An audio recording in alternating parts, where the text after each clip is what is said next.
आकाशवाणी है। प्रस्तुत है कार्यक्रम न्यू इंडिया समाचार।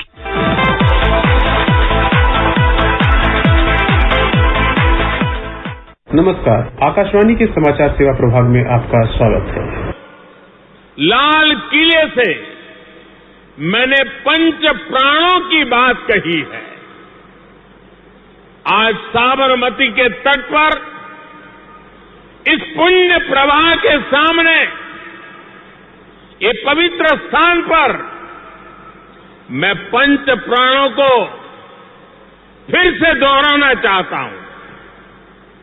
पहला, देश के सामने विराट लक्ष्य विकसित भारत बनाने का लक्ष्य। दूसरा, गुलामी की मानसिकता का पूरी तरह त्याग। तीसरा, अपनी विरासत पर गर्व। चौथा, राष्ट्र की एकता बढ़ाने का पुरजोर प्रयास। और पांचवा, हर नागरिक का कर्तव्य। पिछली बार हमने आपको बताया था कि न्यू इंडिया समाचार के 1 से 15 अक्टूबर के अंक में क्या विशेष है आपके लिए। अब हम उस अंक की आवरण कथा की बात करते हैं। कैसे भारत औपनिवेशिक छाया से बाहर आ रहा है, जो प्रधानमंत्री नरेंद्र मोदी के पंच प्राणों में से ही एक प्रण पर आधारित है। नया भारत अब गुलामी की हर प्रतीक नीतियों को मिटा नई ऊर्जा का संचार कर रहा है। गुलामी के बड़े प्रतीक राजपथ का हाल ही में कर्तव्य पथ बनना अमृतकाल का प्रतिबिंब है, तो बीते कुछ वर्षों में केंद्र सरकार ने गुलामी के प्रतीकों और उससे जुड़ी नीतियों को मिटाने के लिए कई कदम उठाए हैं। लेकिन ये न शुरुआत है न अंत। ये मन और मानस की आजादी का लक्ष्य हासिल करने तक बन गई है निरंतर चलने वाली संकल्प यात्रा। अक्सर कुछ बदलाव ऐसे होते हैं जो हमारे जीवन का हिस्सा बन जाते हैं। एक हिस्सा जो भले देखने सुनने में बड़ा ना दिखता हो, लेकिन वह हमारी सोच में बड़े बदलाव लेकर आता है। ठीक उसी तरह जैसे आजादी के आंदोलन के समय चरखा और एक मुट्ठी नमक जैसे छोटे प्रतीकात्मक प्रयास ने अंग्रेजी शासन की नींव हिला दी थी। इतिहास साक्षी है कि खादी का एक धागा आजादी के आंदोलन की ताकत बन गया। उसने गुलामी की जंजीरों को तोड़ दिया। ठीक उसी तरह अब जब एक राष्ट्र के रूप में भारत स्वयं को नए सिरे से परिभाषित कर रहा है, तो गुलामी के प्रतीकों को मिटाना भी राष्ट्र का कर्तव्य बन जाता है। 1947 में जब भारत आजाद हुआ तो अंग्रेजों ने सत्ता का हस्तांतरण कहा। औपनिवेशिक शासन से हम आजाद तो हुए, पर ऐसे कई प्रतीक व्यवस्थाएं हमारे साथ बनी रहीं, जिनके बारे में चेतावनी देते हुए महात्मा गांधी 1909 में ही कह चुके थे कि सिर्फ अंग्रेजों और उनके राज्य को हटाने भर से स्वराज की प्राप्ति संभव नहीं है। उनके जाने पर भी उन्हीं की सभ्यता और उन्हीं के आदर्श यदि बने रहे तो व्यवहारिक रूप से हम पहले जैसे ही बने रहेंगे। आजादी के करीब 6 दशक तक वे सारी मान्यताएं, धारणाएं और शासकीय व्यवस्थाएं पूर्ववत चलती रही, जिनकी नींव अंग्रेजों ने डाली थी। यानी हम औपनिवेशिक शासन से मुक्त तो हुए, लेकिन औपनिवेशिक मानसिकता से पीछा नहीं छूटा। इन्हीं प्रतीकों को बदलने की पहली शुरुआत हुई आम बजट से। देश में वर्ष 2000 तक आम बजट शाम को 5 बजे पेश किया जाता था।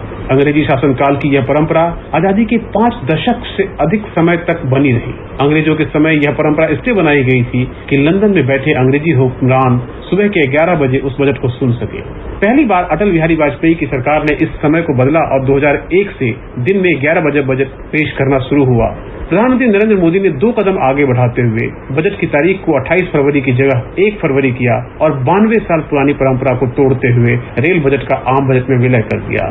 इन कदमों से देश की बजट प्रक्रिया गुलामी के अंश से पूरी तरह मुक्त हो गई। 2016 तक प्रधानमंत्री आवास के नजदीक वाले रोड को रेसकोर्स रोड कहा जाता था, लेकिन उसका नाम लोक कल्याण मार्ग कर दिया गया। रेसकोर्स नाम अंग्रेजों का दिया हुआ था, जिसे हटाने के लिए आजादी के इतने लंबे अरसे तक किसी ने ध्यान नहीं दिया। इतना ही नहीं, गणतंत्र दिवस समारोह के बाद होने वाले बीटिंग द रिट्रीट सेरेमनी से प्रेरित गीत अवॉइड विद मी को हटा दिया गया। उसकी जगह पर कवि प्रदीप के मशहूर गीत ऐ मेरे वतन के लोगों को शामिल किया गया। अमर जवान ज्योति की लौ को राष्ट्रीय समर स्मारक में विलय कर दिया गया। ऐसी ही व्यवस्था हमारी शिक्षा पद्धति में भी थी। मैकॉले की शिक्षा पद्धति पर सवाल तो न जाने कितने मंच और भाषणों से उठाए गए, लेकिन इसे बदलने का साहस प्रधानमंत्री मोदी ने दिखाया। देश में 34 वर्ष बाद नई राष्ट्रीय शिक्षा नीति आई, जो पूरी तरह से व्यवहारिकता और कौशल आधारित है। इसमें मातृभाषा और स्थानीय भाषा में शिक्षा को प्राथमिकता दी गई है। इसी तरह हाल ही में भारतीय नौसेना के ध्वज से गुलामी के उस प्रतीक को हटाया गया जिसमें औपनिवेशिक काल की छाप दिखती थी। नए ध्वज में लाल रंग के सेंट जॉर्ज क्रॉस को हटा दिया गया। उसकी जगह पर छत्रपति शिवाजी की शाही मुहर से प्रेरित चिन्ह लगाया गया है। गुलामी का प्रतीक किंग्सवे यानी राजपथ अब इतिहास की बात हो गई है। कर्तव्य पथ के रूप में नए इतिहास का सृजन हुआ है। आजादी के इस अमृत काल में गुलामी की एक और पहचान से मुक्ति देश के लिए गौरवगान है। इसी तरह इंडिया गेट के समीप राष्ट्र नायक नेताजी सुभाष चंद्र बोस की विशाल प्रतिमा भी स्थापित हुई। गुलामी के समय यहाँ ब्रिटिश राजसत्ता के प्रतिनिधि जॉर्ज पंचम की मूर्ति लगी हुई थी। दिल्ली के इंडिया गेट पर अब 28 फीट ऊंची 6 फीट चौड़ी नेताजी सुभाष चंद्र बोस की भव्य प्रतिमा राष्ट्र की गौरव गाथा बनी है और ऐसा कर राष्ट्र ने आधुनिक और सशक्त भारत की प्राण प्रतिष्ठा भी कर दी है। इसी तरह सेंट्रल विस्टा एवेन्यू नए रूप में जनता के स्वागत के लिए तैयार है। प्रधानमंत्री नरेंद्र मोदी के ड्रीम प्रोजेक्ट का प्रमुख हिस्सा सेंट्रल विस्टा एवेन्यू के नए क्षेत्र में सभी राज्यों के फूड स्टॉल होंगे। इस पूरे प्रोजेक्ट की घोषणा सितंबर 2019 में हुई थी। 10 सितंबर 2020 को प्रधानमंत्री मोदी ने इस परियोजना की आधारशिला रखी थी। सेंट्रल विस्टा एवेन्यू और पूरी परियोजना नए और आत्मनिर्भर भारत की आकांक्षाओं को पूरा करने की दिशा में सशक्त प्रयास है। निश्चित तौर से राष्ट्र अब गुलामी के प्रतीकों से बाहर निकल अपनी अलग पहचान बनाने को आतुर है। देश उसी समय एक नए युग में प्रवेश कर गया था जब देश ने आजाद भारत में जन्मे एक ऐसे व्यक्तित्व को प्रधानमंत्री चुना जो सदैव कर्तव्य और सेवा को समर्पित रहे। इसलिए अब गुलामी के प्रतीक और नीतियां हो रही हैं गुमनाम। आइए जानते हैं कुछ और उन प्रतीकों के बारे में भी। 15 अगस्त पर लाल किले पर होने वाले स्वतंत्रता दिवस समारोह में 21 तोपों की सलामी दी जाती है। इस वर्ष पहली बार इसके लिए DRDO निर्मित स्वदेशी तोपों के इस्तेमाल की शुरुआत हुई है। जम्मू कश्मीर में 149 साल पुरानी दरबार मूव प्रथा को खत्म कर 200 करोड़ रुपए की सालाना बचत हो या फिर अंडमान निकोबार में द्वीपों का नामकरण, खादी को फैशन का प्रतीक बनाना हो या फिर नए पुलिस स्मारक का निर्माण, कभी अस्तबल से चलने वाले सेना के दफ्तरों को आधुनिक रूप में लाकर विशेष सम्मान दिलाने की पहल हो या फिर औरंगजेब रोड का नाम बदलकर APJ अब्दुल कलाम रोड करना तो डलहौजी रोड का नाम बदलकर दारा शिकोह रोड करना। नया भारत नई परंपरा के साथ विरासत को भी संजो रहा है। साथियों, वो कहते थे छोटा लक्ष्य अपराध है, महान लक्ष्य होना चाहिए। देश में शांति की स्थिति होना आवश्यक है और शांति की स्थापना शक्ति से होती है।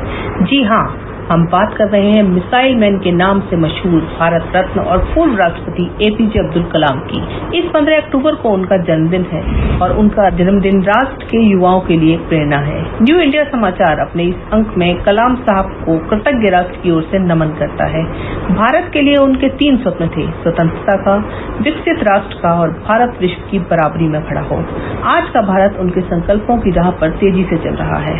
श्रोताओं, न्यू इंडिया समाचार पत्रिका के बारे में विस्तार से जानने और पढ़ने के लिए आप हमारी वेबसाइट newindiasamaachar.pib.gov.in पर जाकर इसे पढ़ सकते हैं और डाउनलोड करके भी रख सकते हैं। हम इसे ट्विटर हैंडल NISPIB इंडिया पर भी रोजाना साझा करते हैं। इसके अलावा आपके सुझावों के लिए भी हमने एक अलग ईमेल ID response-nis@pib.gov.in बनाया है जिस पर आप अपने सुझाव हमें भेज सकते हैं। आप इस पत्रिका के हर अंक को इस वेबसाइट के जरिए डाउनलोड करके रख सकते हैं, देख सकते हैं और देश की 13 भाषाओं में उपलब्ध यह पत्रिका देश के जन जन के लिए उपलब्ध है। आखिर में प्रार्थना की कुछ इन पंक्तियों के साथ, वह शक्ति हमें दो दया निधे, कर्तव्य मार्ग पर डट जाएं, पर सेवा पर उपकार में हम जग जीवन सफल बना जाएं। अगले अंक में जब हम मिलेंगे तो बात त्योहारों की होगी। तब तक के लिए धन्यवाद।